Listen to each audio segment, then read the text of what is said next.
श्री ब्रह्मचैतन्य गोंदवलेकर महाराज, जन्मनाव गणपतीरावजी घुगरदरे, हे महाराष्ट्रातील एक थोर हिंदू संत आणि आध्यात्मिक गुरु होते.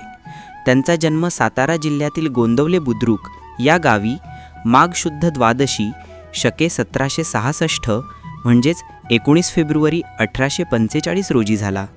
गणपतीने वयाच्या अवघ्या 12व्या वर्षी सद्गुरूंच्या शोधात घर सोडले आणि भारतभर प्रवास केला.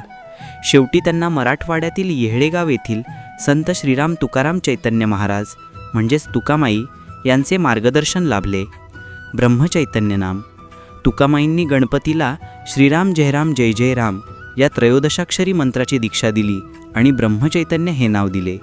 महाराजांनी आपले जीवन सामान्य लोकांच्या उद्धारासाठी समर्पित केले.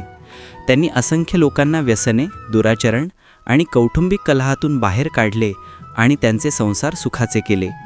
त्यांनी अनेक ठिकाणी रामाचे मंदिरे उभारली आणि उपासनेची केंद्रे निर्माण केली. श्री ब्रह्मचैतन्य गोंदवलेकर महाराजांच्या शिकवणीचा मूळ गाभा नामस्मरण हा होता. त्यांच्या मते भगवंताचे नामस्मरण म्हणजेच श्रीराम जयराम जय जय राम या मंत्राचा जप हा आध्यात्मिक प्रगती आणि मुक्ती मिळवण्याचा सर्वात प्रभावी मार्ग आहे. हे नामस्मरण कोणत्याही वयाची, जातीची किंवा परिस्थितीची व्यक्ती करू शकते आणि ते सतत अगदी शेवटच्या श्वासापर्यंत केले पाहिजे. मानवप्रेम हा त्यांच्या तत्त्वज्ञानाचा पाया होता. साधेपणा.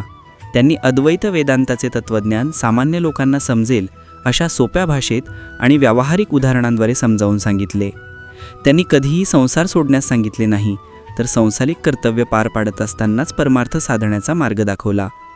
श्री गोंदवलेकर महाराज यांनी मार्गशीर्ष कृष्ण दशमी शके 1835 म्हणजेच 22 डिसेंबर 1913 रोजी गोंदवले येथे समाधी घेतली.